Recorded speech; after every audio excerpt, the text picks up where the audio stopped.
The minute he would have told I said close the door, I would have been like, everybody leave the motherfucking dressing room, please. Stop fucking playing with me. Bitch, I'll kill you. Where you staying? Moth, big moth. It's just different.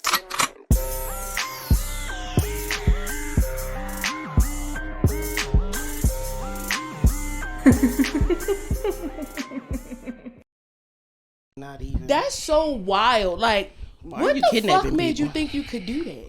And don't get me wrong, I've been in churches where they've done that type of shit before. But to my granny point, it was kidnapping then, it's kidnapping them. Oh, well. I ain't never had that. Shout out to them. Yeah, shout out to them people. They okay, so the only time they have locked doors was like later on because people were starting to like run up in the buildings and stuff. Who the fuck what? For heinous activities? They were starting to like do weird shit around the world. Like it wasn't even happening in our area. I don't know to be exact, no, but I feel it though. Yeah. So they were just like, to be safe, we gonna lock the door, and they had a ring cam. So like, if you needed to come in and you like, you could ring the doorbell, they will let you in. It's so sad. So it's not like you can't go out. It's we need to protect who's already in here. I remember there was a time where churches wouldn't even lock the doors of the church. Like even if nobody was in there, you would always be able to get into the church. Specifically the church that I grew up in, like I vividly remember them saying like the door downstairs is always open, the door to the chapel is always open. Oh. And I mean it went on for a year. I'm talking decades. I didn't know that was an actual thing. I always see it in shows where people go into the church and nobody's in there, but like they just are able to go mainly in. from my knowledge, correct me if I'm wrong, if you're the Catholicists out there, most Catholic churches I believe do that. And I'm just like, nah, that's what's up. You feel me? Everybody should have a place to go, to get peace or whatever the case may be. But I just feel like everybody just be using like Christianity in vain, or just religion right now in general in vain. It just seems like a very thin teetering line. Yeah. But Marvin Sapp would have got beat the fuck up. Like on some real nigga shit. would have bum rushed the fuck out of that. It's nothing that you could have done to keep me off of Big Moth. Would have bum rushed the fuck out of that goddamn 40 grand though? 40 grand. And then he was, first of all, this would really piss me off. Motherfucker talk about something, and you get paid to be here, so open up your wallet. How the fuck? Who gets paid to be there? He was telling the people like in the pulpit. He was like, y'all get paid to be here, so open up your wallets. He was like, if you got a 20 and you like a member of the clergy or whatever he was saying, he was like, you need to put that 20 back and pull out 100. Like he was really policing niggas' pockets. Yeah. Yeah, I would have socked that man. That nigga's going to jail. Somebody said that day he would have saw the worst in me. I said no real shit, cause absolutely you got me. You gotta go. You gotta go. You going to jail. You got me 8 ways to fuck. That's insane. And it was 15,000 people in there. It was 4,000 people in there. 1,500 of them have filed kidnapping charges against them. Oh. And now look at you, get ready to go to prison. I already poured shit in my cup. I figured that's what I was just saying. From last night. So Don Julio, actor Julio. That's how you do me up. First of all, I didn't get home till 3 o'clock this morning. Well, 2 o'clock. I didn't go to bed 1:45ish. I didn't go to bed till 3. I wasn't out partying. That was my thing though. We went to, first of all, Safari nightclub. If you listening. Oh, it's Safari nightclub. If y'all listening, because I saw that you were near Ampersy. Yeah, no, that's where we went. We went to Ampersy. Ampersy, because I was checking your location. I was like, where is my friend at? Ampersy was and so who good. Did she go out with? Because she didn't tell me nothing. So my friends from PayPal. I worked in a PayPal call center for like 5 years. Mm-hmm. One of my really close friends, Tierra, shout out to you, T, turned 40, and so I'm talking beautiful black people. Like her father is such a handsome man. Her stepmom a beautiful motherfucking woman. Like everybody in the group just so fucking pretty. People put clothes on. Whole celebration. Yeah. It was such a good time. Go to Ampersy. First of all, Ampersy's customer service is ass. Okay. We had one waitress. Is that one of those what's that collective of restaurants, the racist ones? Is it one of those? You know what? It might be, but it was so many niggas in there last night that it would have been hard to tell. Now, will I go back? No. I might. Yes. That crab cake and them fingerling potatoes was so fucking good. And the motherfucker, I had oysters Rockefeller last night, and lie to you not, I've eaten oyster Rockefeller maybe like 12 times in my life. Top 3 oyster Rockefeller. The breadcrumb was still crunchy by the time it got to the table. The spinach, everything was still nice and hot. Delicious. Didn't eat nothing. And then one of the other girls in our group, she had raw oysters. She said the bitches was busting. That makes me want to go to Mothers on a Half Shell. Today? And I don't even fucking know if they still open. Mothers on a Half Shell isn't open down in Canton, but it's one in Cockeysville. Okay. Yeah. But I mean, we could go grab some oysters today. Oysters like $2. Yeah, we went. Go to motherfucking Safari last night. One, this is why I realized why we don't stay home. Like when we go out of town, that's why we party. Because here, the amount it's of too close to home. Not even just that. The outfits. Now, you know me. I'm not Mrs. Put that shit on.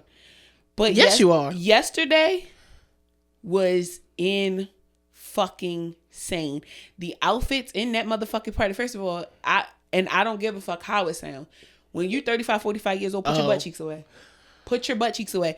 I'm not even talking like the bubble skirts with the butt cheeks out. I'm talking raw ass cheek. One lady like had on some see-through shorts. Like you could literally see her whole butt cheeks, black thong. She was in. I do feel like after you get a certain age, you should stop wearing shit like that. Or you should go somewhere where that's appropriate. Because Safari Nightclub is not where it's not. So Safari Nightclub literally looks like a big ass kiddie disco on the inside. Oh, so maybe that's why they felt like, because at the kiddie disco anything was going. That shit. I've never been, but anything was going from what I heard. Last night it just was their shit. No, that one nigga was getting it though. To the guy that was doing this. And every time the beat changed, he would just either slow it down or he would pick it back up. I like it. When I tell you, he was like my favorite person all night long. But I didn't drink in there. Okay. I didn't do like any dancing. It just was not the vibe. Like even T was just kind of like, I'm never coming back here. Yeah.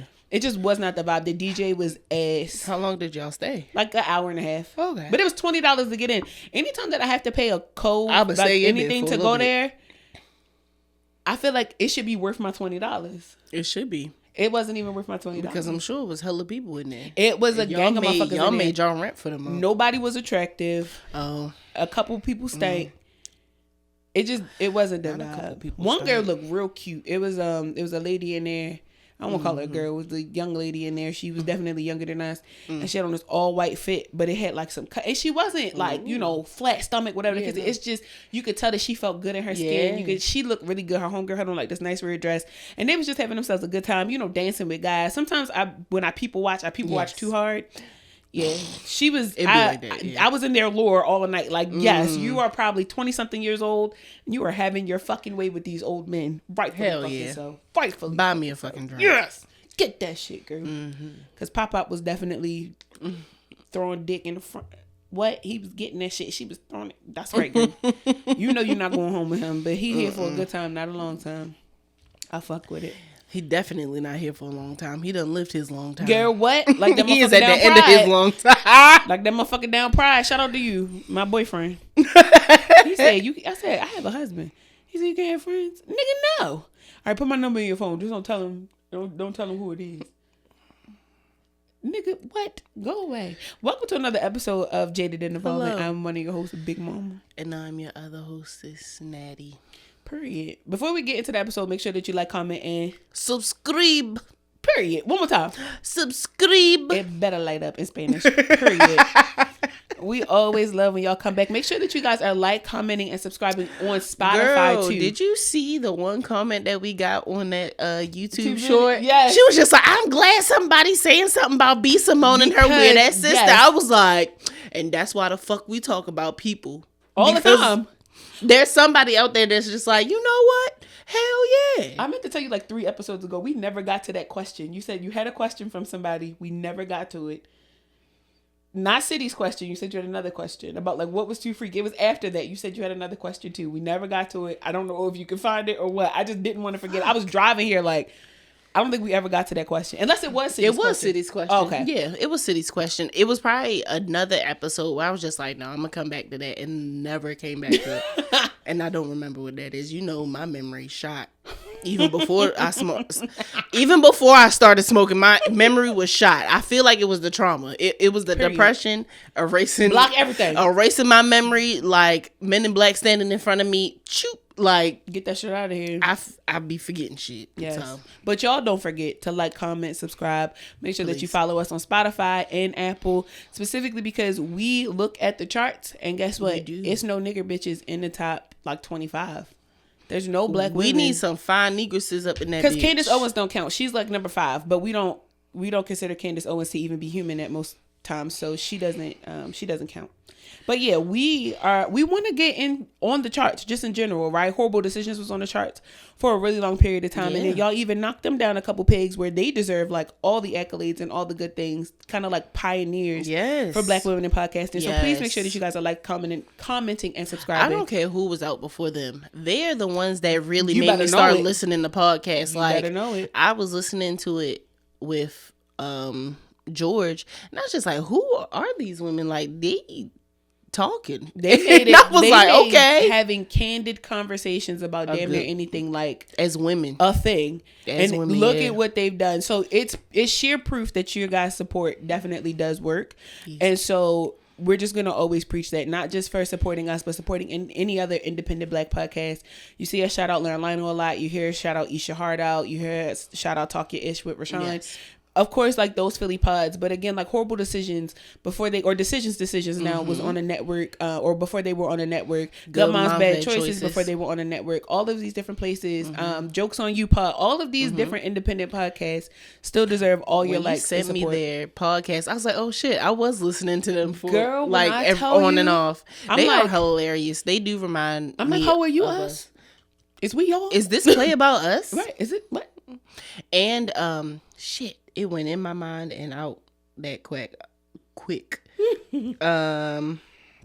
Keep talking. Hold on. Yeah. I'm about to find it. So before we like actually get into the episode, before we start giving you guys recommendations, we have so many different things that are currently happening. If you guys don't know, now you know. Natasha and I co-founded a company called Shesoteric Media, where we educate Black entrepreneurs, Black content creators, Black business owners, small Black business owners, in the knowledge and information that they need in order to scale as far as business is concerned, as far as tech production is concerned. So if you guys have content creation questions, if you have questions about monetizing your platforms, all of those different things, make sure that you guys follow us and you guys go check out our website, shesotericmedia.com. I finally got the bitch back up and running correctly. You guys will see changes and stuff happening to the site because like our digital access pass is getting ready to go live, which is our Patreon space for that business, where you guys get all the information, as well as the Collective Mixer and the Collective Cookout, 2 huge things that we're working on that are already a thing. And if we don't tell y'all about it, how y'all niggas gonna be there? The Collective Mixer is going to be hosted here at the studio, South Carrigan Studios, sometime in I think like May or June. Yes. And we want you guys to come by if you're a small Black business owner in like wellness brands, like spirits. So any alcohol brands, if you guys own like a wellness company, if you're a brick and mortar, if you're in the cannabis business, doesn't matter. We want you guys to come out and be able to network with one another. If you're a content creator looking to work with other companies and brands as far as like collaborations and campaigns are concerned, we want you guys to all be in the same room, being able to integrate and get to know each other. So there's nothing really like, you know, strict or rigid about the actual event itself, but we'll be here all day. So like really come and bring your portfolio, bring the different things so you can talk and kick it with people. Make sure that you follow us again at shesotericmedia.com because that's where all the information is going to be. And on Instagram at Shesoteric Media. The other thing is that Collective fucking Cookout. Listen to us when we tell you this is going to be the blackest fucking time. Think about your 1999 family reunion. That shit. That's how good we want this shit to be for Black business owners. I was going to say freak Nick, but not freaky. Yeah, literally. Create Nick is going to be, you feel me? Create Nick. We might have to maybe we have to you feel me? But it is going to be a really good time. We're currently working on solidifying the venue, working on if you want to DJ, if you want to be a part of this, food, all those different things. If you are a Black business owner, Black chef, if you Black, bring your ass over here. We're going to find something for you to do. I'm black. Literally. Hey. We're going to have interest meetings virtually. We're going to have interest meetings in person for people who want to volunteer. Yes. If you guys want to donate, if you want to pitch anything to us, if you have a brand or a business and you guys want to sponsor it, we're currently looking for $5,000 and $10,000 sponsors. To some people, that does sound crazy. to anybody who has the money. Doesn't sound crazy at all. Because we want to give away 100 backpacks to 2 different schools. Yes. We want to be able to get these babies back into school, having the things that they need. If we could give out like some laptops or something like that's why we're shooting so high for that amount. So and we're gonna make it. For sure. We're gonna make it. We have some really great people helping us. We're developing a team of people. So don't think we just being here smoking and yapping, y'all. We are business women, nigga. Okay, what those white guys don't show you is what we are showing. You. We just don't do the lines of coke. We just smoke. That's all we're doing is smoking. That's it. They do lines of coke. That's why they don't show you all that business. Cause period. And shout out to Philly, man. We have so many things that are happening just between like the Baltimore to Philly pipeline for us is insane. And so it's a really good time. Yes. We are really excited. Can't wait to give you guys more information about those projects. But for right now, again, follow us at Shesoteric Media so that you can stay up to date at what the fuck we got going on. Because there's a lot going on. Yeah. I never thought that our church announcements would be this lengthy. But we also didn't know that we would be working this diligently. Will definitely be a clip for Instagram. Hell yeah. Just so I remember where to cut it. The Need to Be Studied podcast. Really good. The lady that you put me on to, Robin, and her friend, they were on there. That's so Mandy funny. was on there. Ish was on there. That's so funny. And I'm just like, because it's a really good show. They came across, like, you know how they have like new episodes down here. I'm not subscribed to them, but they came up the other day as like shows you should listen to. I'm gonna check them out. And we finna reach out because 100%. We also this needs to be studied. We also need to reach out to Keeping It a Bean, Marquise. Yes, because he's also having first of all, make sure that you go follow Keeping It a Bean pod, one of the most blackest educational candid spaces like ever. That's not on the network. But he also has a coffee brand that he is debuting. Black entrepreneurs is going to have their way this year. Like, trust. And we know that this sounds crazy at the top of an episode for some niggas like us, but that's the whole fucking point. That there's niggas out here that look just like us who cuss, yap, shake ass just as much as we do. Get into the business, get into the money. Because regardless of what's going on in the world, we truly do have, true control over what the fuck is going on with us. I don't like all the fear mongering that some of y'all black ass people are doing. I get it. Y'all scared. Some of y'all got insight. Shut the fuck up. Yeah, literally. Shut the fuck up. Unless a meteorite is coming to hit the earth. Unless it's about to hit where the fuck we at right now, like whatever is going on. Like, yes, I do read some of the stuff because there was a post that was just like, for my non-American followers, what are your countries telling you? And I went down and I was just like, well, of course your country is saying that shit because we are very aware that this is some bullshit going on. Listen. But let it be torn the fuck down. Like, let them do what the fuck, because they are literally gonna fuck themselves over. I think that they think that they're smarter than what they... That's the funniest I know that they think that they're smarter than what the fuck they are, and they're fucking themselves over in the end. Like, I don't even have to be in the politics to know that this shit is gonna backfire on their fucking asses. I just love how they be in the office like, yup, whole time wrong as fuck. Like how the if fuck you guys don't know anything about the news, I'm gonna tell y'all how fucked up how the fuck are y'all using a signal chat to talk about war top secret shit codes? Y'all was getting ready to drop, but y'all old as fuck. Like, that's the thing. Like, everybody talks about we need to get these old ass people out of the politics, but y'all using signal to text. The thing that made it funny was when the writer, the actual journalist, came out and said like, yeah, like y'all niggas put me in a group chat. They was like, no, we didn't. So he made an article. He was like, all right, well, what's all these screenshots right here? He literally screenshotted the top of the conversation all the way the fuck down. From the time he was added until literally like the last text message went out, he gave complete and total proof. They got up there on a congressional board and said, I have no idea what the fuck you talking about. So you're committing perjury under the federal law, and this bitch still gets to keep her job. This is the type of shit that we talking about. This is what the fuck we talking about. Do not, and I repeat, do not allow this same government that is this motherfucking stupid to put you in fear of having a good life. The same way y'all don't take our big asses serious, don't take them serious. You should be paying more attention to us than you are them hoes right there. That's why we trying to get y'all in this belly, bitch. Subscribe, baby. Since you want to talk about it so much. The fuck? Niggas still commenting on my fucking body. On our bodies. I will beat y'all the fuck up. If you want to eat my coochie, just say that. That's all you have to say. You can't bully yourself into my pants. Fuck you. I could bully myself into yours though, cause you easy. Now clock they do like men are so fucking easy. It's really disgusting how easy y'all are. It's disgusting how easy y'all are. I can see why y'all are like the number one for STDs because y'all will fuck a McChicken. Now you got McChicken crumbs in your hole. Now it's spicy down there.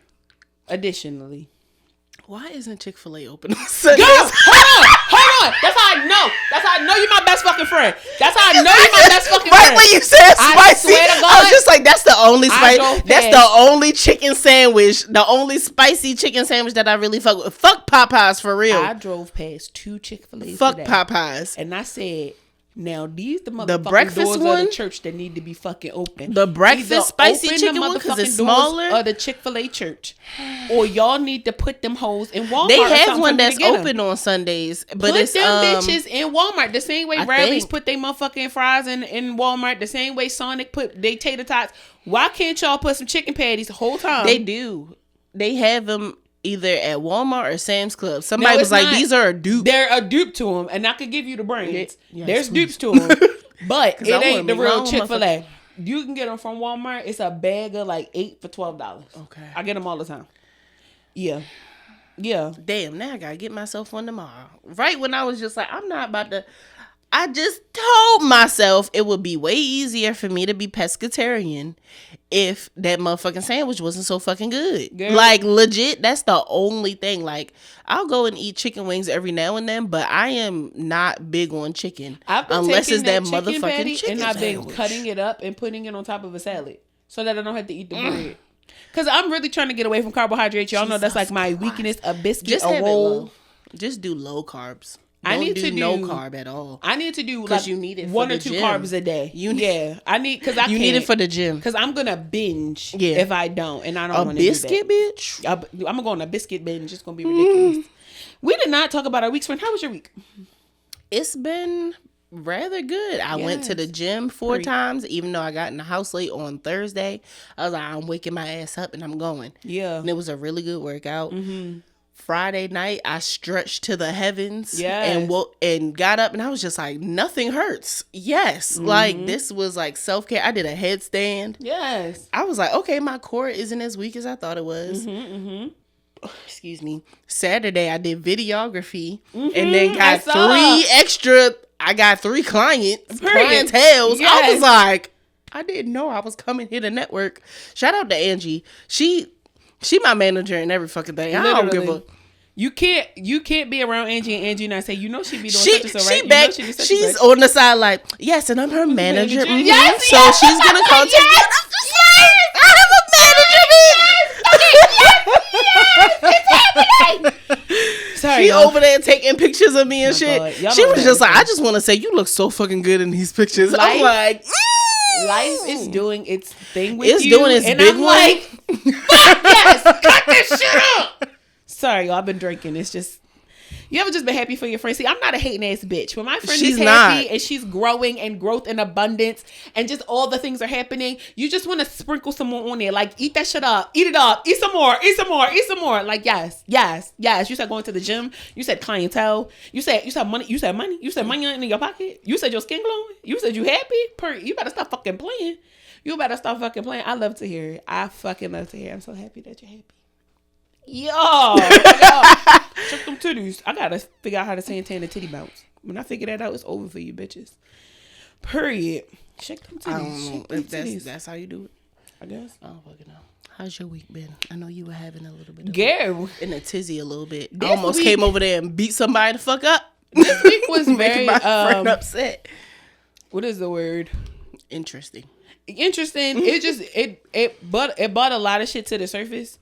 And I recognized like why I was triggered by so many different things. Like having the conversations that I had with people this week, I recognized like how much impact like my childhood and just like shit that I've experienced with other people had the effect on how I reacted this week. And I'm like, okay, like I get it. Like it wasn't deep enough where I had to bring it up in therapy, but it was like, you need to close this chapter of constantly being worried about somebody else, because there's nothing that you can do. Like, you can't hop into this person's body and make them do what you want them to do. So it's like, I'm just an anxious person. To know me to know is like, healing. Anxiety is probably going to be the thing that kills me. I shit you not. Like, in my old age, it's probably just, I'm going to wake up one morning like, damn, I'm going to die. And then I'm just going to close my eyes and go to sleep. Chill. I Please really do that at like 80. Oh yeah, I'm trying. Like, I'm not trying to go out till I'm like 92, 93. I was about to say at least. I'm trying to live 93 to 93. Okay, you see what I'm saying? Like, yeah, like born in 93. I'm trying to die at 93. You see what I'm saying? But that's not bad. That's you know, bad. I've made people be so weird about death. It's like, bitch, whatever. Like, whatever. You get one life. Death happens. You know. What the fuck? And that was like a theme for this week. Nobody died, but it was like health issues, you know, like not even money issues, but just like conversations about like wealth and things of that nature. And I found myself immediately triggered, but it's just because like the foundation that most Black people's lives are built off of isn't solid. It isn't the education. It isn't the knowledge. And so at first I was crying, you know, like I was sending you voice notes, I'm crying. And as I'm sitting in the car, I was like, nah, this is where you close this chapter of being like, not one, you can't change nothing that's happening. That's first. But two, this is why you're the generational curse breaker. Like, bitch, you're making the change. You're doing it. And so I was like, actively that this is not fucking working, that women before you and people before you and your family have done this shit, and it's not working for you. I did bring that up to Tamara. I did say that to her directly. I was like, I have noticed how the women in my family never got a chance to live their lives because they always worried about somebody the fuck else. But they did what they had to do, and I literally told her on the phone. She was like, "Oh, this a word." See, this is why I like talking to her, because she be saying that shit to me too. She said, "Ooh, that's a bone." Yes, we do have the same therapist. Literally, I told her on the phone, I said, the difference is in this life is that what I want to do has become what I have to do, and not what I have to do being what I want to do. I said, now growing up, my grandmother, my aunt, my mom, all of them had to do what they had to do, and they made that what they wanted to do. So they literally put their dreams to the side, and they was like, well, listen, if this is my assignment, then it's this, and that ain't it. Where I'm like, what I want to do is going to be what I have to do. Like, I'm going to have a good life based on what it is that I want to do in order to have a good life. And what I'm thankful of, and again, like sitting in, you know, revelation about it, I was like, this is why they were so fucking hard on me growing up. Growing up, they would tell me the same thing. Don't have a baby early. Don't get motherfucking... And you would wonder why they like, why are you preaching this to me? But I'm watching because they are doing what they have to do, and it's not what they want to do. That's this week, although broke me in a lot of ways. That whole like breaking shit down in order to just be done with it. That's exactly what I needed this week. I needed these breakdowns. I needed the anxious attacks. I needed all this shit, and I was just like, God, you motherfucker, but like you on it. Yeah, I see what you're doing, and I raise you a good life. Yeah, literally, as it should be. Chill. So that was my motherfucking week. Sorry to put a damper on things, but whatever. That's fine. I just be living my life like so that inner child work. Girl, this retrograde could really go. Like, I was about to say, it's an eclipse or something going on. Yeah, too. Venus is in retrograde. Mercury got his new braids. Something with a Mercury again. What the fuck? I just thought till he April. left. Nope, till April. Something in conjunction with something else. Child, I don't know. Something about a Pisces. I gotta put my phone down more, because yesterday when I was getting ready to leave out the house, I was having like little tidbits come up in my mind, and I was just like, all right then. Yeah. I'm distracting myself so much that I can't get these messages. Yeah. It came to me because one thing I realized is that I am speaking up more. Mm-hmm. And the thing that I'm realizing about speaking up more is that a lot of people that have known me 3 years plus are not used to that. Yeah. And what I really want people to understand is that I am understanding that I have to be a little bit more outspoken, because before y'all met me, at least like within this 6-year gap, before y'all met me, I wasn't outspoken. I was keeping everything to myself, and I almost wasn't going to be here anymore. Yeah. So in order for me to continue to be here, I have to keep speaking up for myself. Outspoken does not mean that I'm being disrespectful. Being outspoken means that I'm going to say what the fuck I have to say. And how you feel about it is how you feel about it, but I'm going to keep it moving. You better know it. I don't ever say anything out of disrespect. I never say anything I don't mean intentionally. And I get it. Intentions cannot always be read, but that's with you. Because if you're offended by anything, the fuck that I have to say, knowing that a whole bunch of people around me are just like, she don't even get down like that. That's how I know you triggered. That's how I know I got you triggered. That's you and you only. I'm setting I'm setting heavy boundaries. When I have to keep bringing up my fucking boundaries to you, that means you can get the fuck going. I don't have time for this shit. Once I set the boundaries and you disrespect them the first time, I'm done. Like, I'm over continuously going back and forth about, this is what the fuck I feel and this is what you're gonna have to do. And people trying to slither that, bitch, it's also no, you can't. Peculiar that boundaries get to be one-sided. You see what I'm saying? Like, anytime that I feel like an empathetic person or a person who's on a spiritual journey or whatever the case may be, when they set a boundary, the boundary is not 100% to the benefit of that person. There's always a compromise here, because it's like, at the end of the day, it's not like I don't want to lose you, but I don't mind losing you. You see what I'm saying? I would love to keep people in my life and not have to worry about setting boundaries. But it's like, in order to protect me and my spirit, in order to protect me and my mental health, I have to set these boundaries so that people don't have me fucked up all the time, because now I'm over here resenting the fact that I didn't speak up for myself, the fact that I didn't put my foot down. Like, Deontay Kyle made a really good word. That's another one. Grits and Eggs podcast. Yes. I actually need to start listening. He literally said, the biggest thing that black people need right now is love. He said, and he 100% understands that. He said, but what are you willing to do for what it is that you love? And I was like, that's that shit right there. Because if you love something so much, you're willing to go to war for it. Like, sometimes you're not going to be... It's not going to be peaceful. At all. Love is not always peace. At all. Speaking of which, there was a podcast that brought up the fact that community isn't real. And I just want them to understand that I feel like community isn't real to them because they don't know how to honor their full selves in front of other people. And to be able to disagree disagree peacefully and be able to just continuously talk about it in order to understand both sides. Like, that's where love is not your bloodline. No. That's the thing. Y'all get community mixed up because you think that community has to be a direct reflection of your family. And the whole point of community is because your direct reflection of your family doesn't work. That's the whole point. The whole point of gaining community is because the community that you were born into, the village, right, that they talk about all the time, in order to raise this child right here, me as a child, her as a child, right, they didn't show up.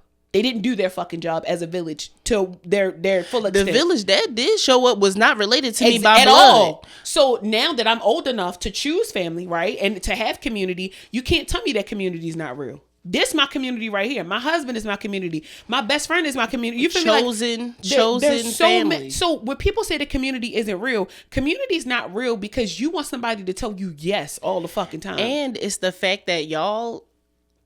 Somebody said that it has been like a new word that everybody wants to use in order to... It's an abuse. It's like when narcissism first came out, toxicity. It's the same and it's shit. Just like, but nobody really understands the impact that community can really have with you when you actually sit down and think about, I have to have hard conversations with these people. I have to sit down and look at myself when other people are talking to me about these things. I have to be willing to open my heart and trust these people that I don't know from birth, which in reality, sometimes you can't trust people that you've known since you were born. So it doesn't your uncle, even... your daddy, your granddaddy, the weird man that said that he wasn't sometimes your uncle, your but you auntie, found out he related to your auntie, your cousin. So, like, come on. Like, let's be so fucking for real. I think community is what you make it, and it's all about being open and honest. That's a part of love. Being open and honest with people and understanding that you're not always going to see eye to eye, but the fact that you can come back and be willing to have conversations and be willing to just move forward. The big thing about being able to move forward is a change in behavior, though. Yes. Like, that's the big thing. Like, we cannot move forward until something changes. Because I can bring it to your attention all fucking day long. I could tell you all day long. And you could tell me, like, yeah, you're right. No, I feel it. But for you to keep doing the same thing that I'm bringing up to you shows that you have no regard for my emotions or the boundary that I'm trying to set. So if you're going to get disrespectful with me, let me get disrespectful with you by just not dealing with you at all. And now that you don't have access to me, it's a problem. That's why I'm not in a relationship anymore. You better know it. Sometimes you really have to separate yourself from a motherfucker, like real shit. It's like just honest, like there's setting boundaries and not being respected. There's nothing wrong and with having to continuously repeat myself and you saying I hear you, but nothing is changing. But then sitting up here and making the excuse of, and you're not listening with your heart. Because to listen with your ears means that you just heard what the fuck I said. To listen with your heart means you heard me, you received me, and you're willing to change. But making the excuse of, oh, everybody doesn't change as fast as you. But if you see that I can change, what the fuck but if you see that I can change when you say that you don't like something like that, because I love you and because I don't want you to be triggered all the fucking time or feel like you walking on eggshells around me, why the fuck can't you do that for me? And that's why I'm single. And I'm not gonna say that shit again. That's why I'm staying fucking single. That's why I cut people off quicker than I've ever cut people. I used to give people the benefit of the fucking... I'm not doing that shit no more. I like peace. I like peace. I like my shit turned up, but I like my peace at the end of the day. When I get in that bed, I'm not trying to think about like, damn, like, why would they say something like that to me? Or did I stand my ground when that... No, nigga, I said what the fuck I said. You don't like it? Okay, bye. I'm gonna start cussing. At this fucking point, at any point in your life, right? Relationships, specifically in romantic relationships, because platonic relationships are something totally different. Yeah. Romantically, I'm gonna say this and I'm gonna say this one time only. No, it's a huge difference because now we fucking. I'm gonna say this and I'm gonna say this only. The minute that I trust you enough for you to fuck me is the minute that I know that you are able to change anything that it is that you don't, that seems to be a problem or a mishap, right? Mm-hmm. Because you'll change for what it is that you want. Yeah. Like, that's the thing, right? So, like, when pussy's on the line, when dick is on the line, and somebody tell you that you need to do something, you'll do it. Or you'll do it in a heartbeat. Especially when it's something you've really been yearning for. But all of a sudden, it's a fucking problem when the pussy has a boundary, right? When the dick has a boundary, when a relationship has a boundary. And what trips me the fuck up about people when people say like, oh, well, you know, people don't change as fast as you change. The thing about it is, bitch, when you brought it to me the first fucking time, I did it. Like, that's the difference, because I wanted you and I want this. So when you don't change immediately, right? Like when you see an immediate change in me, that means that when you brought it to my attention, I listened with my heart enough to receive you and to say, you know what? The action that you're asking me to take does not cost me anything. I don't need to go get additional resources. All this requires is a bit more fucking time that I have for you because this is what I want. The minute that you cannot respect a boundary in a relationship, you are already saying fuck you to your partner. That's it. That's it. So anything other than a changed fucking behavior, bitch, you could keep it. You could keep it. You can keep the dick. You can keep the money. You can keep the roof. You can keep the motherfucking car. You can keep the dog. I'm seeing so many women leave their partners. I'm seeing so many niggas separate from their partners. And at the end of the day, it's always because they don't feel appreciated and they don't feel heard. Only for the next person to get online and to make a video, or you feel me, you in earshot of a conversation, or the other motherfuckers coming to you and they want to plead their case. You know how I know that you want some bullshit? You know how I know that you full of shit? Because I don't see a change in your behavior, because now here you are complaining to me about something that was brought to you by a person that you care about. So I don't get it. Help a bitch like me who's very impartial, very unbiased. Help this unbiased bitch understand how you got enough sense to come to another motherfucker and plead your case about what you don't want to do when a bitch will turn around and give you literally the shirt off her back just to make sure that you warm. I call bullshit. Y'all niggas be full of shit. Y'all bitches be full of shit. People in general, in relationships, when you're not willing to compromise, you're full of shit. And I really fucking feel for the people with open hearts and good hearts that get fucked over in relationships because y'all all of a sudden feel like, hey, something needs to change. And the other person in the relationship, be damned if you finally have a mind for yourself. Be damned if you finally start to love yourself more. Be damned if you say, you know what, this isn't enough. You thought that being able to get by the skin of your teeth and a good motherfucking wordplay that it was going to save this relationship. Joke's on you, bitch, because I'm smarter than you. And I've caught the fuck up. And now that I'm caught up on the bullshit and I bring it to you, now all of a sudden people don't change that fast. You changed when you wanted that motherfucking job. You changed when that bitch was in your DMs. You changed when you needed the motherfucking brakes fixed. You changed when you needed some money in your pocket. You changed when you need a haircut. You change in every fucking way. You changed when them niggas told you that they wanted to go the fuck out. You changed when them bitches said they was going to Miami. Then there was a change. But now that we in the household and now we got to have some words, right? We got to talk about some shit. Now all of a sudden, people don't change. People don't change as fast. Well, guess how fast this relationship about to change? Instantaneously, because I'm out. I'm gone.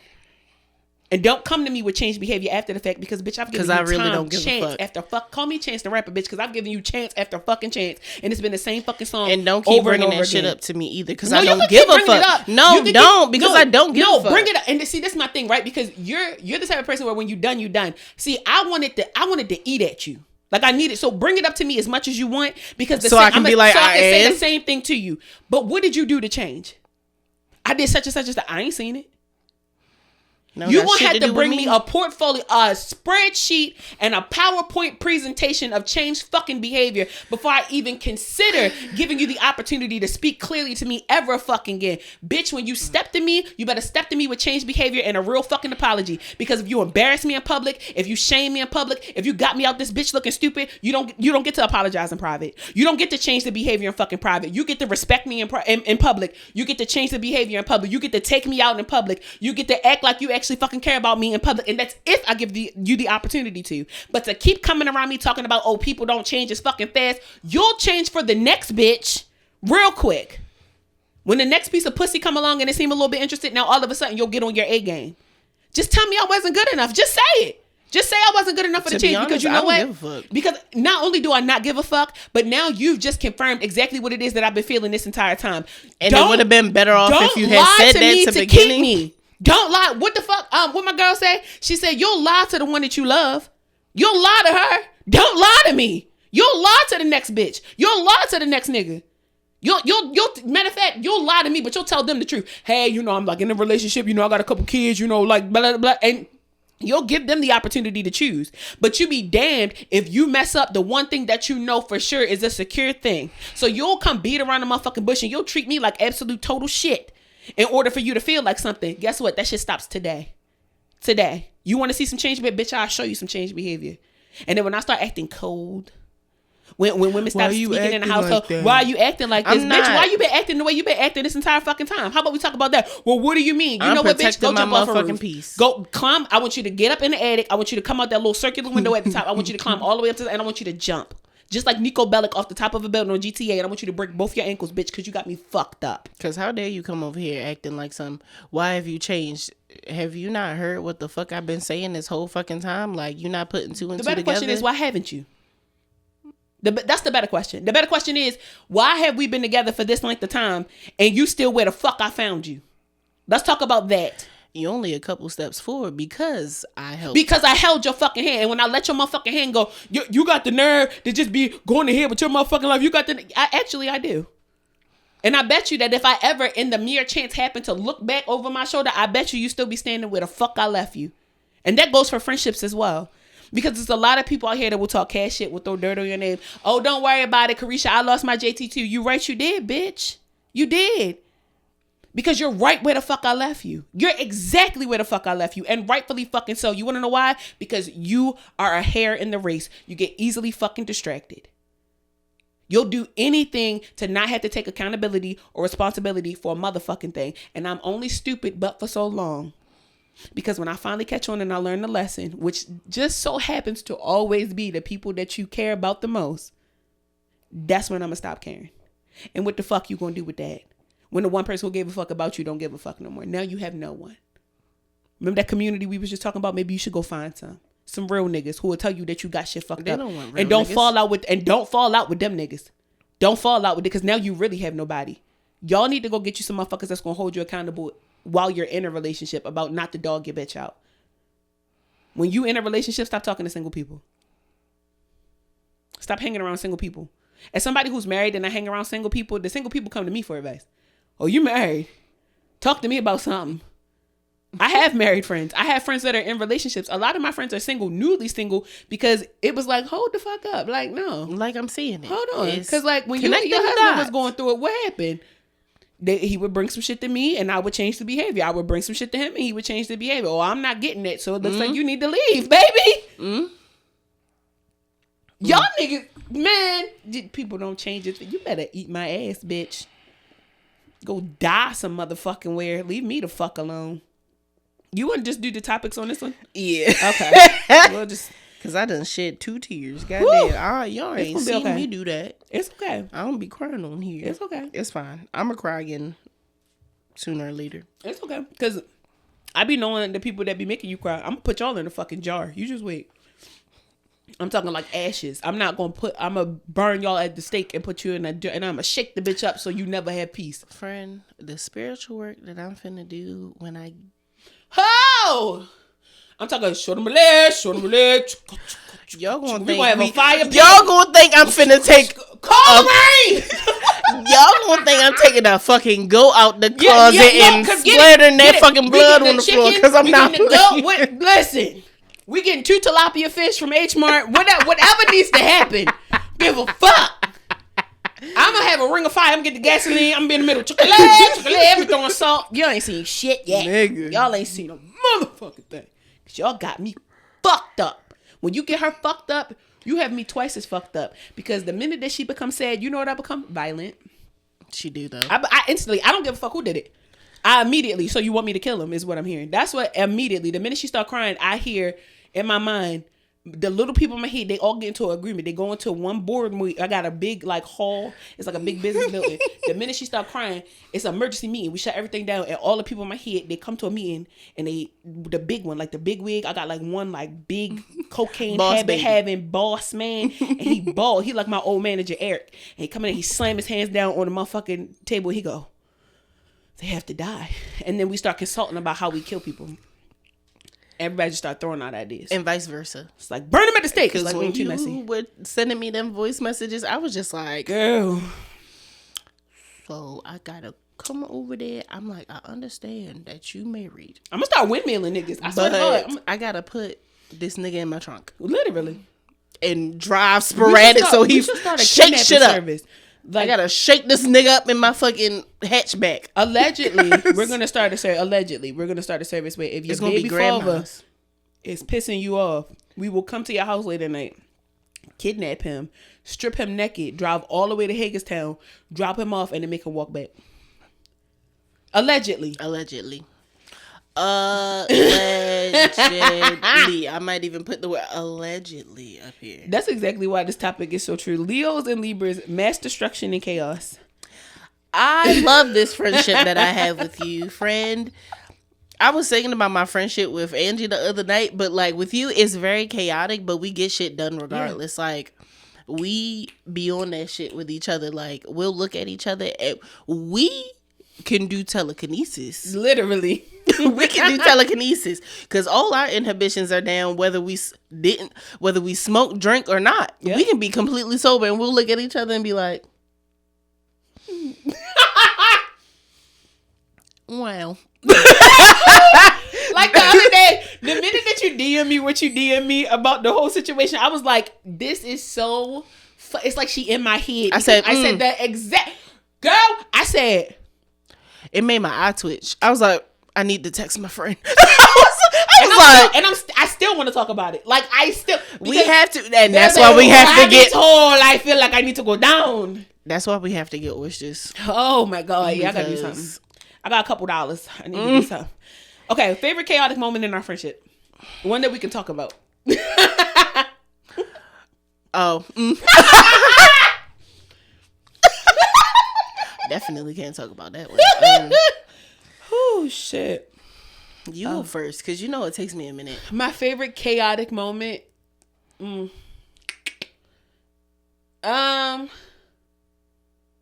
I think it wasn't chaotic, mm-hmm. But I think it was when we were in DC going to Planet Word and we had that like conversation in the car, and it was just chaotic because of how it came up. Yeah. We were just literally sitting there waiting for our call time to use our tickets, and we hadn't been drinking or nothing. We had just drank coffee, but we were in sober. The car, and it was just like this chaotically emotional moment of like you crying and me crying and just kind of getting to the lore of I feel like why we work so well together. Yeah. Just like why we would have been really good friends in our teenage years. I think it kind of like fused that there was so much emotionally happening, and it all just needed to kind of like come out at one time. It was such a good crash out. It was early in our friendship. It was very early in our friendship. I was just like, this is the emotional crash out that we needed. Not gonna lie, I appreciate having you as my friend right now, because I'm not friends with any of those friends that I had in my teenage years. Like, even when I think about like, oh shit, I might see them like pop up on Instagram, on TikTok, where I'm just like, how the fuck do you still have my number? I still have the same number since high school. I gotta change that shit. Before I start really doing business. But niggas is blocked anyway, so it's not like, but really still matters. But I really appreciate having it at this point, so that I can understand like, okay, yeah, when I was a teenager, this would have helped. Let me heal that inner teen. Yeah. You speak to my inner child. This is healing these different parts of me while also helping me grow as an adult. Yeah. Same. So I truly appreciate you for that. Of course. I appreciate you more. You teach me to like calm down. Yes. Like, I've always just been a leader. I've always had to be like either the older sibling or the middle child that has just like a lot of responsibility. Mm-hmm. And I never got the chance to just kind of like prioritize myself and do things that I wanted to do. Mm-hmm. Because even if I was out with friends and whatnot, I was just so concerned about. We had that conversation too. You were just like, yeah, because if I see you get uncomfortable, I'm going to be like, are you okay? And then we can leave. And I'm just like, I can adapt. I'm only going to be uncomfortable for like a good 5 minutes. And then I can move on. Like, let me stand in my corner for a good minute, because I got to observe the scenery. Yeah. And then I'm going to do what I got to do. It's always just been like, oh, we come up in a function. Somebody make me uncomfortable. I'm going to make them uncomfortable. It's just kind of like, or we could go, like we could also just leave. I never had that, or I would have moments of just kind of like having a good time, and somebody would just come and kind of like pop my bubble of being like, oh, you having too much fun. You too much energy. You too much light. Nigga. And it's just kind of turn that shit the fuck up. If you ever see me out in public, you'll notice like I'll get on the dance floor, I'll dance, I'll have a good time all the time. But you will notice that at a point I do kind of like just go to the back. Yeah. When I feel like I'm doing, like I personally feel like I'm doing too much, or like I don't like a lot of attention. As a Leo, we get a lot of attention. And I've heard this from just like a lot of people. When you're just really extroverted in general, zodiac aside, people gravitate towards you. I'm the type of person where I got about 6 people before I'm like, I have to go over there and nobody can speak to me for at least 45 minutes, because now I feel like I've taken over the party, or I've taken over the situation, or it's become more about, and that's never my intention. Mm-hmm. But if a line dance come on, hell, I'm gonna be the first motherfucker on the floor. Why is that a problem? You said, but it can be, because again, like you said before, intentions are not clear all the time. So it's not my intentions to take over anything. I've been at weddings and been the first person on the dance floor. It's not intentional. I think my ass is just, I got ADHD. I'm triggered. Yeah, what you said, we dancing, like that's my thing. Where you're the first friend that's just kind of like, get that shit, yeah. Instead of being like, girl, sit your ass down. I'm just like, she did it.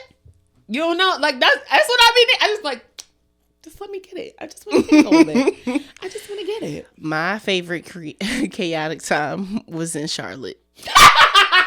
Everybody just kept coming, talking to us. Like, I don't know if people would be like, where's Chakras and Tasha? But it's like, for some fucking reason, everybody just knew where our room was all of a sudden. And it's like, do.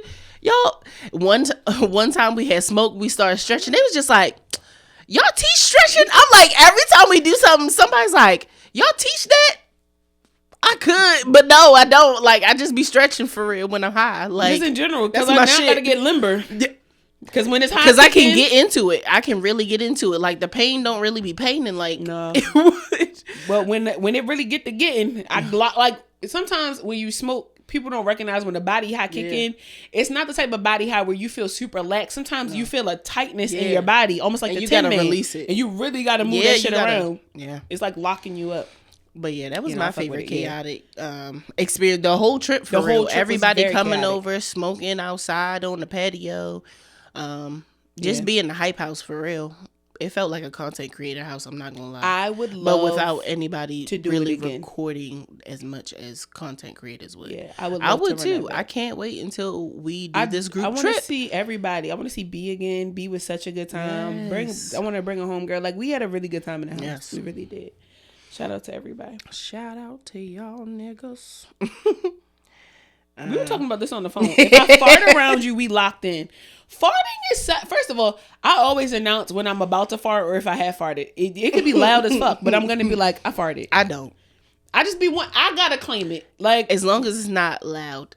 If it's loud, quiet, I'd be like, There's nothing worse than a super funky fart that you wasn't expecting to, and nobody addresses it. This smell in this room, it like, you just ever been in a room, somebody fart, and you just like, this is insane. Something died up there. And the fact why that would you not say anything? 2 or 3 people in the room, one of the 3 of us has done something peculiar in their pants. Admit to it. But I feel like if you're comfortable enough to fart around somebody, then you lock the fuck in with it. That's your person. We basically go together at that fucking point. She was just like, what were you saying? You was just like, oh shit, give me your keys. I gotta go fart in your car now so we can make it official. I gotta make it real official. Because I've definitely farted in her car. Yeah, I gotta go fart in your car and I gotta christen it. I swear, I'm like, farting around people does make it more like locked in, because it's just like, you done smelled. Once I take a shit at your house, I live there. Like, certain things just have to happen. Yeah. In order for me to feel like we are friends or we're like, you know, community or whatever. Because like, I should be able to. Are we as close as you actually as we claim to be? Yeah. Because like, it's one thing if I'm changing my clothes in front of you. A titty is a titty. But for me to fart, that's like an internal thing that's happening now externally. Like, I can release this. I can fart. I feel comfortable enough to unclench my asshole and make this happen. Yeah. Because you're a safe space for me. You're a safe space. My cuss out this week. I already started cussing. But this kind of goes into with it. Alpha male pods to invite women on to trigger them. So we came across this project recently. Shout out to Pretty Girls Love Weed. And they are on a press tour at this moment. And they were on the No Fugazi podcast.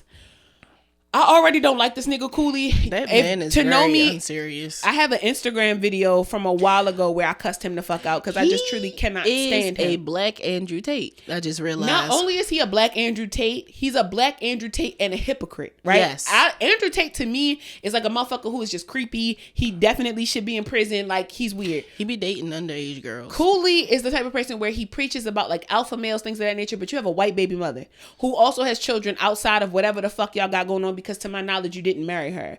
So on the episode that he had recently with Pretty Girls Love Weed, he had damn near the entire cast on, and he was asking them different things about like, you know, like what's your favorite thing to do? And one of the ladies on the show is older, right? Like old enough to be a grandmom older is what I'm saying. And he was basically like, so why didn't you bring up the fact that like you had grandkids? Why did you bring up the fact that you wanted to shake your ass? Because I like to shake my fucking ass. And why do I have to tell a whole fucking word that I have kids and grandkids? How the fuck do I know it ain't a motherfucker from the next SVU episode? You feel me? Trying to scope the scenery out. Yeah. Why do I have to bring that type of shit up? And then he brought up something about like, because it's not that type of show. Literally, like, I can't be like that personable on here. And then he brought up something about like can a woman raise a man or blah blah blah? And the lady was like trying to get to the point, but you could tell that she was, you know, maybe a little triggered by the conversation too. I had to skip through this podcast because he triggers me in a way where I want to jump through the screen and choke the shit out of him because he's disrespectful. And my biggest thing is, you can, like we were saying before, you can disagree with people amicably without demeaning them. And I think that the premise of the show is already somewhat demeaning and stereotype based on what people feel, which is why we have this show to prove that like pretty girls do smoke weed, right? That you can be educated behind it. You can be certified behind this shit. There's an educational portion to this. But to try to force a woman's hand to be more feminine, to be more light, to be more agreeable, to be more domesticated. That's not what I'm here for. It was almost like you was trying to humble her. And it's like, nigga, you got braids in your head and you got them dumbass glasses on. If anything, and you taking care of somebody else's kids. Use a bitch. Use a bitch for real. Because you can't even do what the fuck you're supposed to do well, right? Keita Rose had a whole motherfucking video about how you started off as literally like a backhandler for their podcast and somehow literally misogynized your way onto the show. That's how the fuck you did it. And in my mind, I'm a firm believer, because I read energy well, I can automatically, like, I know for sure that when that microphone is off, you don't act this way. The only reason why you act like that is because you're in a room of women who you think won't beat you the fuck up. You don't know women well enough. You just don't. Your co-host sat there and he said nothing. You want to know why? Because you look fucking stupid. And he honestly doesn't even want to be, he doesn't even want to be a part of this. And for you to be called No Fugazi, I don't even know what the fuck Fugazi mean, but you seem Fugazi as fuck. You seem like a cornball. You seem like a bitch for her. You and B. Simone is like right up there with one another with the hypocritical shit that y'all do. Y'all should definitely pod together. Y'all should definitely do a show together. And let's hear you talk shit to her all fucking day long. Let's hear you talk shit about how her sister loves prison men, right? Let's go have that conversation. But I don't honestly think that you could get on a platform that big because you're a bitch. And I'll say that right here. You're a bitch. And if you ever want to have this conversation in person, I'll drive the 2.5 hours to Philadelphia. That's nothing. You're a bitch. Just know I'm coming too. You're a bitch. I'll say it to your face. You's a bitch. You can come down here, sit on this couch, and I'll talk to you for an hour and a half about how you's a bitch. Because you's a bitch. Anytime that you sit up here and you do the shit that you do to women, and you think that it's okay because you get to go home to a domesticated white woman, you and these women you don't have no fight in their game. You don't. I just find it very awkward how you talk about how women raise children alone, but you were with a woman that was once a single mom. You're with a woman that was once a single mom. None of those kids are yours. And the thing that you're taking care of somebody else's kids. You talk about people that do shit like that, and yet you are the poster child for everything you fucking talk about. And God knows what the fuck you're trying to teach them kids. Like that's my biggest thing is that you're supposed to be a role model for some people, and you have a very large platform. So it's almost like, because I know that you're educated, right? Y'all know I like to cuss people out, but again, cuss them out in love. The thing about it is, I know that you have a skill set, right? Because we've seen that based on your ability to produce these podcasts. We've seen that you have the ability to yap and run your motherfucking mouth. We've also seen that you even seem to be a seemingly attractive man. But you know what the fuck makes you ugly? The fact is, you're a bitch. That's what really makes you ugly. It makes you unattractive that you are so fucking feminine in the way that you act towards people and their opinions based on it being from another woman. It's almost like you want to be a bitch. So be one. You're a bitch. I don't like you. I'll say it here on this platform. And again, I'll say it to your face. You's a bitch. I don't like the way that you treated my homegirls, even though they just my homegirls in my head right now. I don't like the way that you treated my homegirls. I don't like the way that you disrespect women. I don't like the fact as though you will hop on the bandwagon of another man disrespecting another woman when all the fuck you have to do is step up and actually be a genuine fucking man. And I know that you have the ability to be a genuine fucking man because when you talk, you even talk like you actually have some type of care in what it is that you're speaking on. If you would just come from an empathetic place, even for a second, all the places that you would go a lot fucking farther in life if you cut the motherfucking braids out your head and stop being a bitch. That reminds me of the man, that video that Akira sent us about I'm not changing my clothes to to cover my and I'm tattoo. just like, in my comment that I left on there, which people have liked and nobody has like debated with me about, is if she wore something that you didn't feel like was appropriate for wherever y'all were going, you would tell her to change and expect her to change. So why the fuck can't you do this one thing for your woman setting?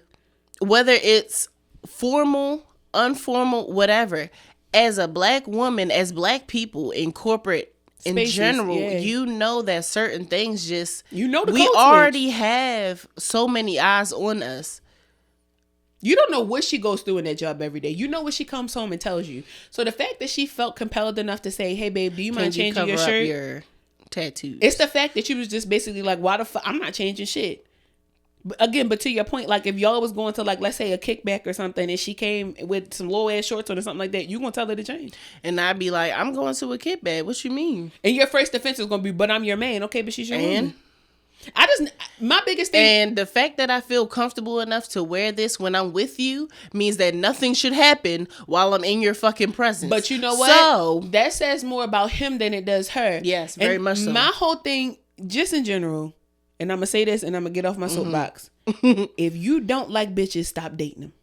Y'all. Point blank period. If you're gonna disrespect a woman, what the fuck is the point of you dating her? And it's because you lack authority in your own life and you feel like as long as you demean this woman enough to keep her, that's what's gonna work. She's going to pour hot boiling grits on your genitals while you sleep one night when she gets fed the fuck up. Stop disrespecting these women. Snapped is a show for a reason. Stop. Go get yourself together. Go be single. You know what? And I say this and I'm saying it because it's just the reality. Not that I agree.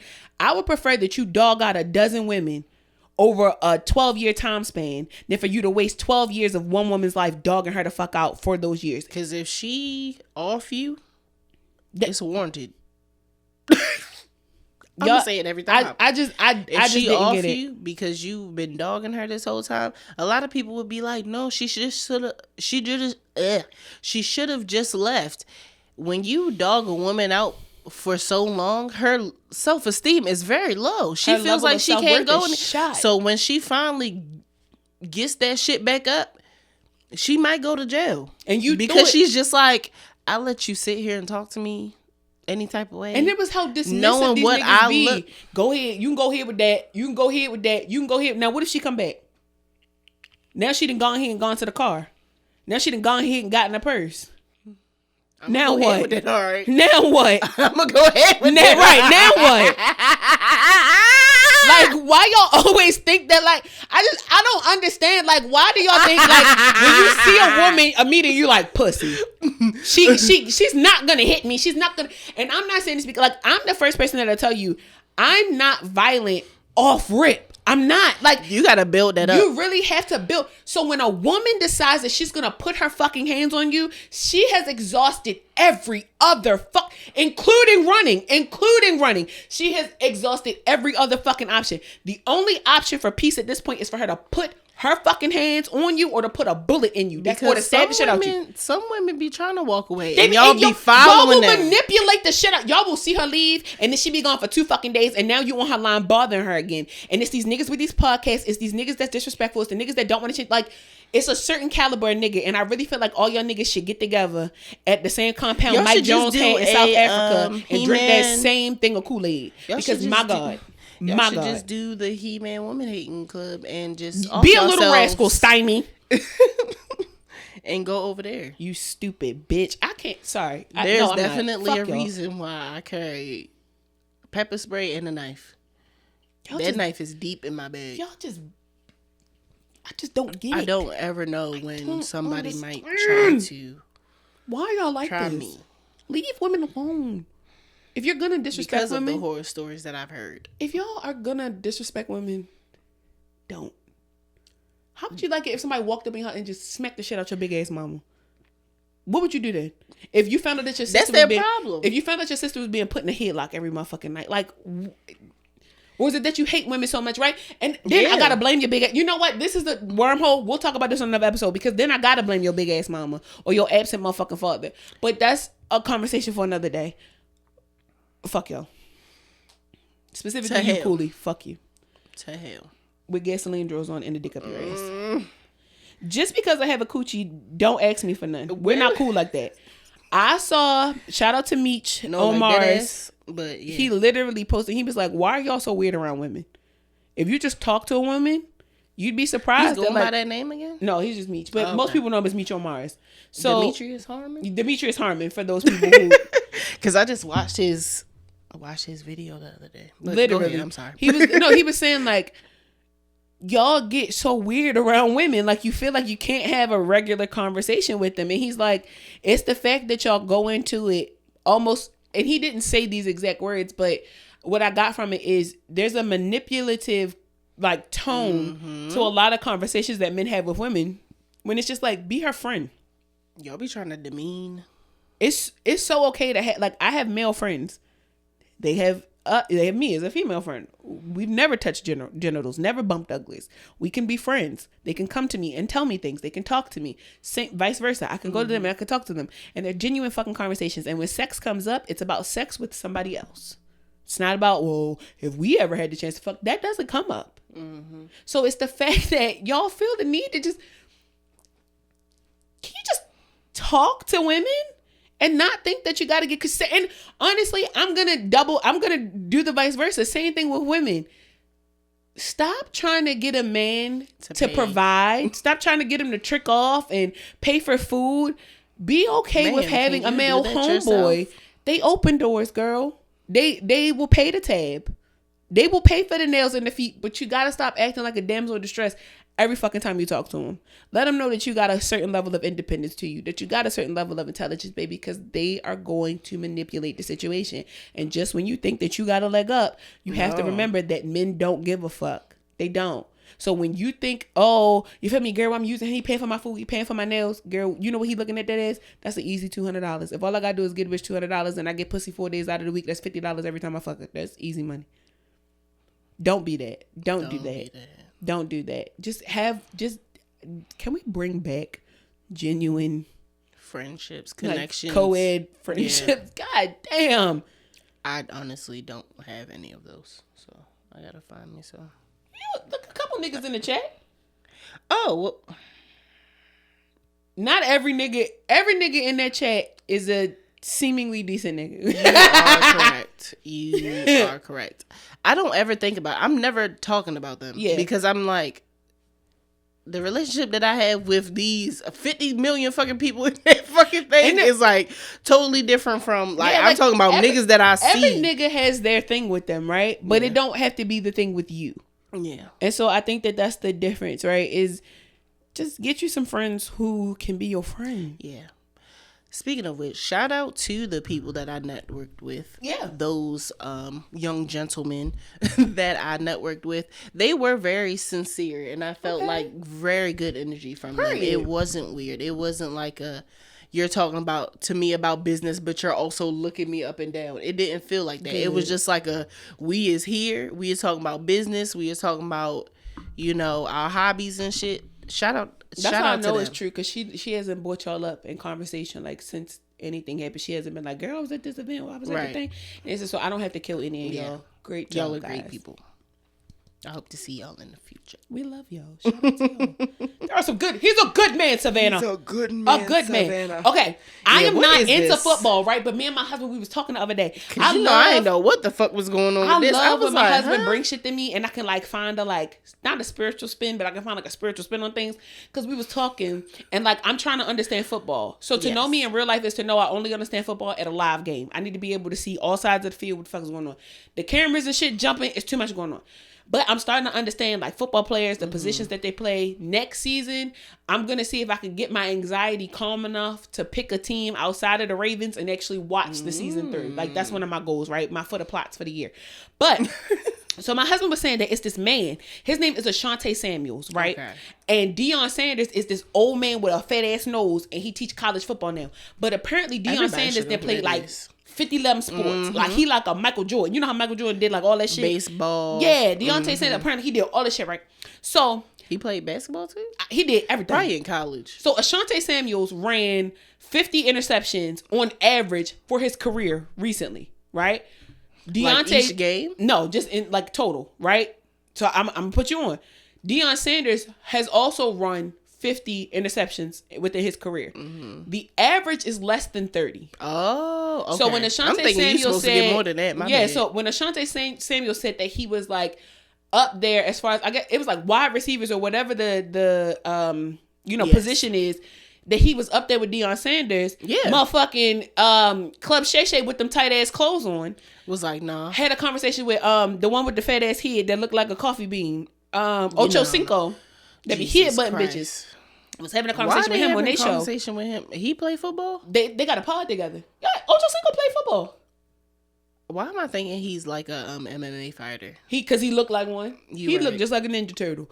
But he was saying like Ashante Sanders, he can't Samuels, he can't put himself up there like, I think you're great. I think that like you had a really good, like you have a really good career, but you can't say that you up there with the greats, big dog. And so I was talking to my husband and I was like, what makes this such a like what gives Shannon Sharp the right to make this statement? Is it like based on age or wisdom, whatever the case may be? I was saying to my husband, I said, well, if this is a case about like numbers, right? Like even if we think about this at like work.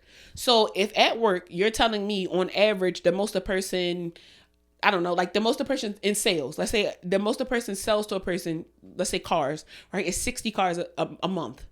And then you have a young nigga that comes in, like a nigga that's fresh out and he sells 60 cars within his first month. Why can't he be put up there with the greats? Even if he do it in his first month, right? Because he came out the gate meeting the average of somebody that's been there for decades. Yeah. So how I looked at it is like, you can't shit on my accomplishments when the work speaks for itself. That was the whole point of the conversation, because my husband was saying like, well, like I kind of feel how like Shannon Sharp feels because, like at the end of the day, Deion Sanders has done so much. And I'm like, I hear what you're saying, but this man has managed to make the same average amongst his career the same way another nigga was able to. So if this probably nigga can do at the same age, if you're not just doing the same maybe shit quicker. My whole thing is, if my number and your number matches up, it doesn't matter. We both goats. all this stemmed from the fact there's some type of move or something that they do on the field, right? Some type of shoulder work or whatever fucking called it, line work or something they said. And Deion Sanders made a statement at some like ESPN interview or whatever, like mid-game, where he was saying like whatever work that Ashanti Samuels was doing, like it wasn't the right shoulder work or whatever the fuck. And Ashanti Samuels felt a certain type of way about it, which in turn started the whole conversation of, oh, you can't put yourself up there with the greats. My work speaks for itself. Just because I don't do it how you do it doesn't mean that it's still not great work. Just because I'm not, you feel me, like working to the best of what you believe is my ability. If I ran 50 interceptions and you ran 50 interceptions was ran. Doesn't matter like how that shit works. If I pop pussy for 30 niggas and made $30 million and you pop pussy for 29 niggas and made $30 million, it doesn't matter. I just had to fuck one more nigga to get the rest of my money.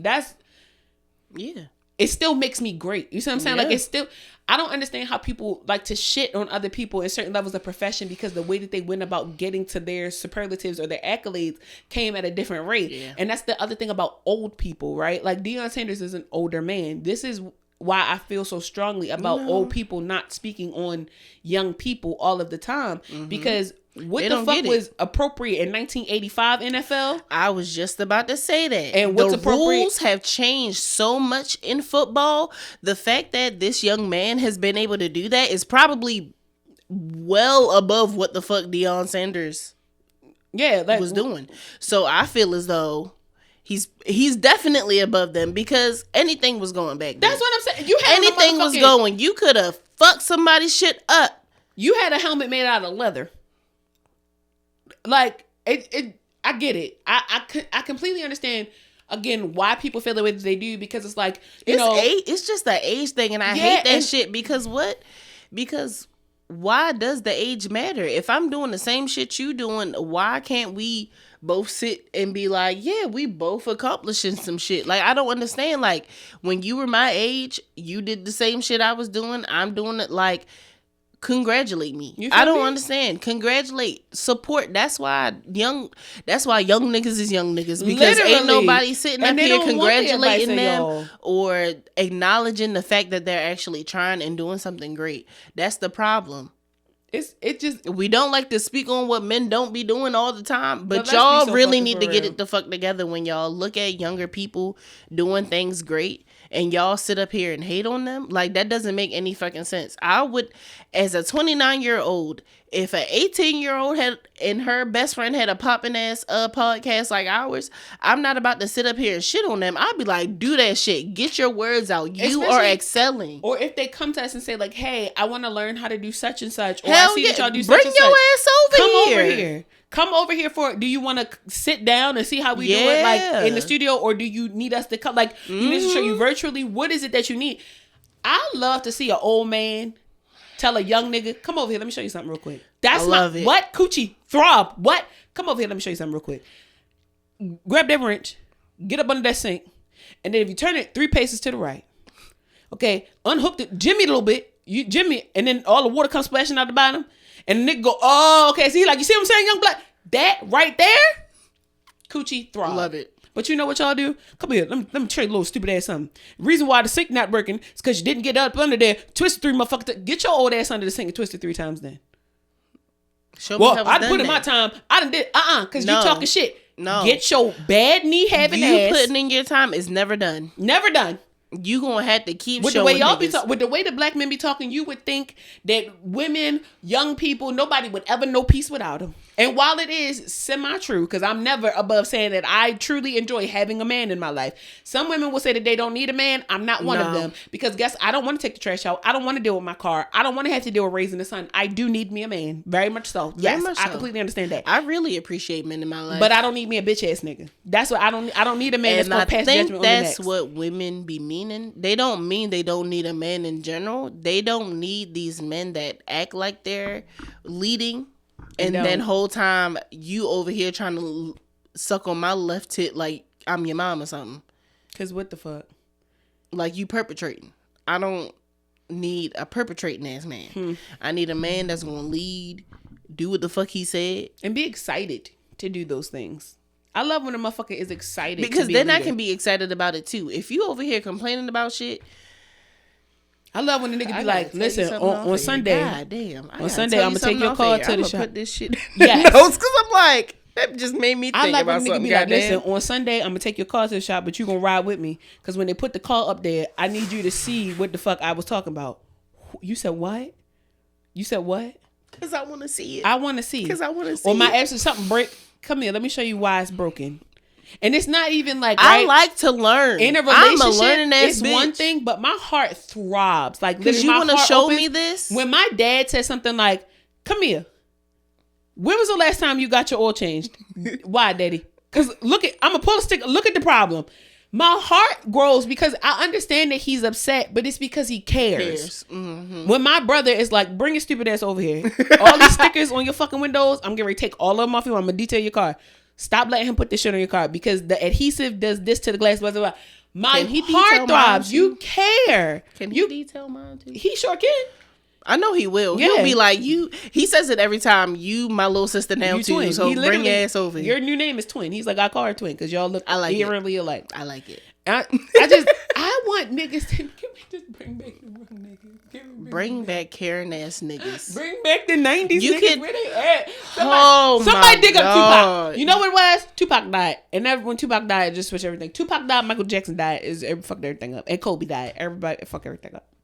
And motherfucking Nipsey Hussle died. We lost all the real niggas. Once Nipsey died, I feel like that was the true decline. They like, we ain't got nobody to hustle and motivate us. We got no Fugazi Pod and Fresh and Fit. Fuck, we don't got shit.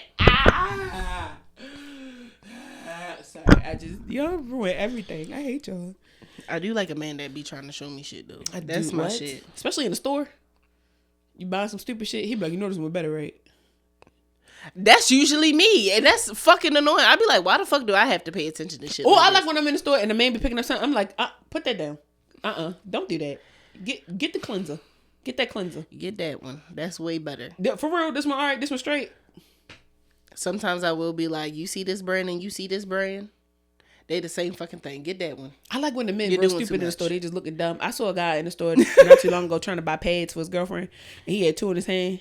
He was like, "Excuse me, miss." I like when they willing to ask. He like, what's the super one? Because he like, my girl, she bleeding and shit. He ain't saying shit, but he was like, she bleeding. He like, and she told me come, but she said get the super ones. And like, I see that one say super, but the tampon say super. So how the tampon super and the pad super too? And I was like, because it's just a different way of stopping the blood. He was like, all right, so like, but like, what's the orange one? And like, do it make it more super if it's purple or orange? Like, he was just asking me like the silliest questions. It does make it more super. And I was like, do she like longer pads? He was like, let me call her real quick. Yes, he was that's like, all you gotta ever do. Or short pads? Like, I didn't even know it was all this shit in here. He was in that aisle going through. He was like, thank you, miss. I'm gonna call her.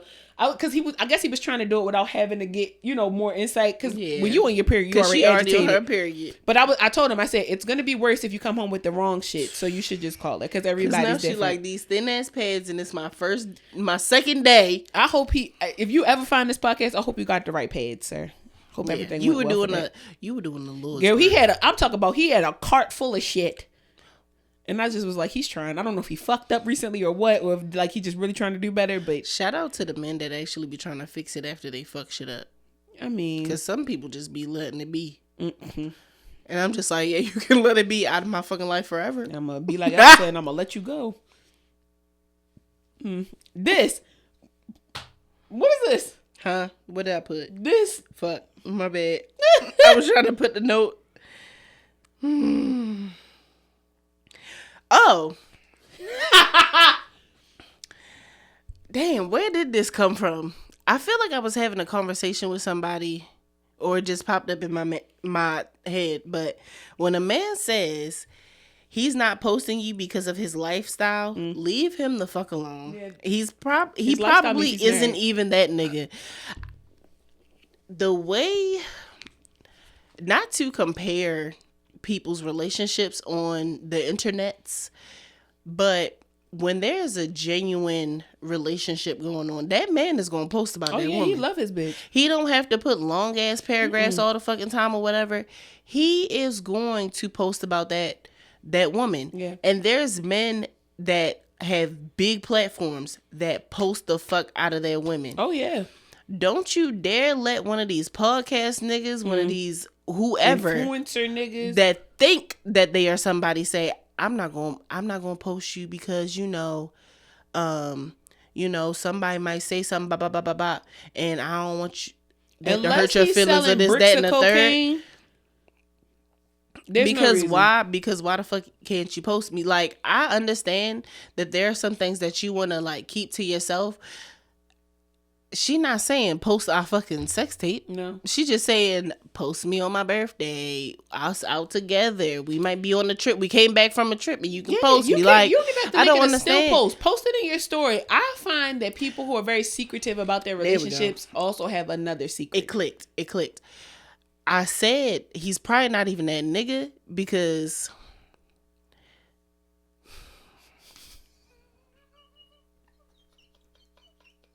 I'm finding it. One of my friends have recently found out that, like, looking at herself in her past relationship, he didn't want to post his girlfriend because she was the shit. And he felt like he wasn't good enough for her. That's really what was going on. It clicked in her head. It's an insecurity. Makes sense. I mean, it's okay to be insecure. I feel like everybody has insecurities, right? But to your point, when you're in a relationship, social media is social media. When you're in a relationship, like you said, you go on a vacation, you go to a nice dinner, you gotta post your bitch every day. But like, bro, if we out, why can't you get a picture? Especially if she look good, I'm gonna post the motherfucker that look good around me. Walking away, like get that thing from the back real quick and put like, I hate to see her leave, but I love to watch her walk. Something. I just love when a man is super corny about his woman. I love when a man, like, my husband isn't big on social media at all. I think he got like 90 followers. That's different, right? Though. Like, he really don't be post. I mean, like, he will post me. Yeah. He'll post our child. He'll post different things. When a man is really for him. My father posts my mama, my stepmama. He posts her like every fucking day. Some type of like tribute to her, the most beautiful woman. I rolled over this morning and got to see this beautiful face. And I'm just like I just want to throw up because he's just so fucking, but my dad is like a lover boy. If everyday men can do shit like that, don't let that man sit up here. And my daddy is a Sagittarius. So if a Sagittarius can do it, and I know a Taurus nigga that had his bitch on his page every fucking day. If a Sagittarius can do it and a Taurus can do it, I know some Gemini niggas that do it too. If the major three cheaters can do it, anybody can do it. Anybody can do it. I've seen Aquarius men spit in their bitch mouth on camera. If an Aquarius man can do it, anybody can do it. I was just about to say that if an Aquarius man can do it, and a Scorpio. The Hoochie Mama and Hoochie Daddy podcast. Go listen to it. Mila and Orlando. Go. I like them. Because he was a prime whore. I'm talking OnlyFans whore before they first even while they were together and they were like fluidly dating and doing their whole thing. Now they're engaged to be married and he's a great stepfather to her child. They're a great couple together and there's still a lot of fluidity in their relationship. She's a tantra educator now. Like they be doing the damn thing. If these niggas can do a full 180, so can your nigga. Girl, he don't like you. He don't like you, so leave him. He probably got a podcast behind him. I'm going to advocate for women leaving men that don't like them and also men leaving women that don't like them. Because why are you suffering? There's enough suffering going on in the world. We talked about that out here. We talked about that earlier in the podcast. We're not paying attention to all that the world got going on, but you're probably paying attention to it because you have a miserable ass fucking relationship. Get the fuck out there. Get the fuck out of there. Leave that man or woman alone. Post what you want to post, but if you're not posting your partner, it's a problem, right? Because your partner is supposed to be somebody that you want. Like we said, we understand privacy, right? But you're not selling bricks of cocaine. PDA me down. If you want to hold my hand in public, but you can't post me on the gram.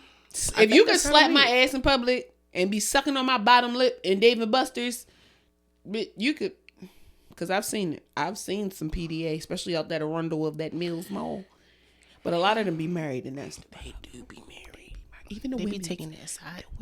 They be taking that side Jones out. The women's really be married. Like, I'm seeing so many women cheat on their husbands as of recently, and I'm just like, get it from around me, because I'm gonna tell. Like, I'm sorry. You got a good man, Savannah, and why are you doing makes me so uncomfortable. Like, blatant, disrespectful. Like, because, like, affairs are one thing. When people start having, like, long-term affairs, I'm like, oh, it's something missing out of your marriage. I'm minding my business. But, like, when people be, like, just cheating to be cheating, I'm just kind of like, shit. I'm going to tell. The next time I see your spouse, I'm going to tell. Because this is not okay. Stop bringing new men around me. I don't like it. Stop it. Especially when they start googly eyeing at you. Get that shit away spray you in the eyes. You better get the fuck away from me. Get that shit away from me. You want to do the recommendations and then we get out of here? Yes. All right. Recommendations this week. Travelers on Netflix. I don't know if I talked about this before, but the shit is really good. I'm at the end of season 2. Basically what happens is there are people from the future who come back right before you die. So right, like the last 5 seconds before you die, they literally jump into your consciousness and they take over your body and they prevent the death from happening. And then they go basically as an officer for their mission. There's a bunch of teams, and there's a bunch of like different, like huge crises that happen in like the world, and their job is to prevent it. The show aired in 2018, so I'm actually kind of concerned because they had a pandemic episode before COVID was a thing. And a lot of shows had a little something like that. No, girl, I'm gonna show you this episode. When I tell you it was not eerie. A lot. There was like a couple like TikTokers that was just like, watch this show. Why did they have this before this even happened? I'm talking about like when it started going around, how people were getting sick, how it was a global thing. The fact it all started in China. And I believe, I have to check this episode directly, but I believe it said this episode came out in 2019, 2018. But this was before the pandemic was even like a thing. Yeah. And that takes a while to write. 9/11 happened in 2001, don't get me wrong, but the 9/11 episode that they had was very eerie. Probably. Very eerie. There's a lot of things that happen in this show where I'm just kind of like, how the fuck? Because travelers are fucking real. It's such a good show. And they don't come back as like people, one's a heroin addict, one is a single mom dealing with an abusive baby father, and they're trying to work it out. One is an FBI agent and his wife has like fertility issues. Like there's a lot of different topics and things that are spoken about just throughout the show. It's a really good show. I fuck with it. It's got 3 seasons. It's on Netflix. Highly recommend it. I'm only watching TV because I need to come back and be able to recommend something to you. You're right. I probably should start. It'll make me put my phone down. But also like reading a book because I'm reading the next one, Children of Blood and Bones. Did you read your other shit? I'm still reading it. Did you read that other son? What? I mean that other book, Jesus' Son or some shit like that? I started reading it and started crying. Oh. It's very emotional, and so she said not right now. I kind of want to give it to my dad or something. Like it's really more so about like black men. Oh. And it's like, I promise, it's probably was so emotional with all the shit that was happening this week too. I'm just like, y'all niggas don't be taking care of us. I don't give a fuck. Like it was just bad. And so that book in itself is just like, why do men have to keep putting their emotions to the side to be like? I was in the house having a midlife crisis, so absolutely not. Okay. Children of Blood and Bone is so fucking good. Even though it's been getting a lot of backlash. Fuck y'all. And I'm gonna tell y'all why fuck y'all. Because y'all have a problem with the cast of the movie that's coming out. And don't get me wrong, I do believe that some of those people about the author because she said something about something. It's a whole other First of all, the book is colorist, the book is ableist, the book is all different things. I don't believe that she's doing this to be rude or she's doing this to be, like wrong. Controversial. I think that this is something that needs to be discussed. The Orisha is talked about a lot in this book. Tarot, to an extent, is talked a lot in this book. If you're an esoteric bitch, if you're a hoodoo bitch, this your book. This book is really good. It's by Tony Ayudemi. I even listened to her say her name on Adeyemi on YouTube so I could make sure that I was pronouncing it correctly because I don't be trying to fuck up nobody's name. But the book is really good. I haven't been able to read it this week just because we've had a lot of meetings and stuff all week long and my anxiety has been getting the best of me. But I probably should have read it in order to relax. But I watched Travelers instead. My book recommendation is The Secret World of Maggie Gray by Granger. It's good? Not gonna lie, I feel like that person definitely used ChatGPT to write this and then went back and changed some shit up. Yeah. But it is pretty good. Okay. Now I have to wait for the second audiobook, but I do have the PDF. So I'm finna read that. It's good. It's a lot. Amber said it's a lot of characters. If I can keep up with all the characters in this book, you be fine. Okay. Cause when I watch anime, I be like, what the fuck is his name again? This book, it was fine. I looked up one thing about Children of Blood and Bone and somehow ended up on BookTok. Yep. So now You be getting all of That's just my timeline. And I'm like, what the fuck? I don't even read like that. The second one that I'm listening to right now is I Accidentally Summoned a Demon Boyfriend. Yes! The first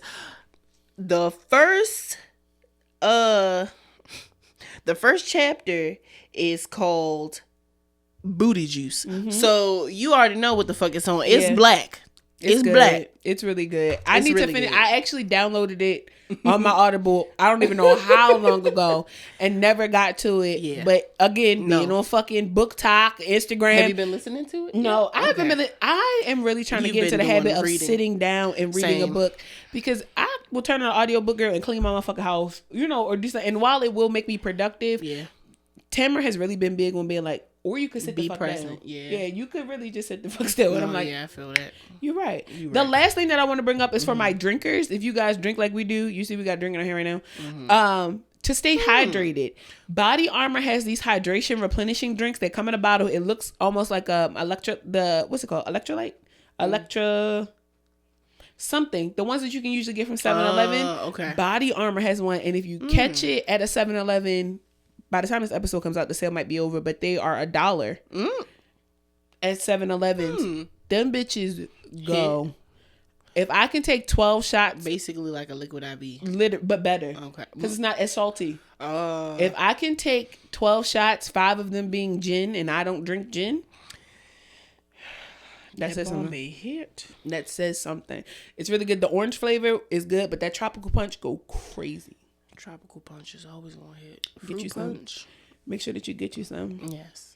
Make sure that you guys like, comment, and subscribe. Mm-hmm. We really appreciate you guys coming back. Make sure that you follow us at shesoteric.media.com. The affirmation for this week: do what your heart desires. Stop being a bitch ass nigga. Step out on faith and do what your heart desires, as long as it's not hurting nobody. And even if it do hurt somebody, fuck them. I'm talking about like offing people. Don't do that. I mean, don't let your intrusive thoughts win when you're doing what you desire. Listen to her this week. Don't listen to me. I've been drinking. I have too. I'm with whatever. Pour it up. I don't even know what it is. That's how I'm feeling. Just give I don't even know what it is. Just give it to me. But yeah. Yeah. Bye.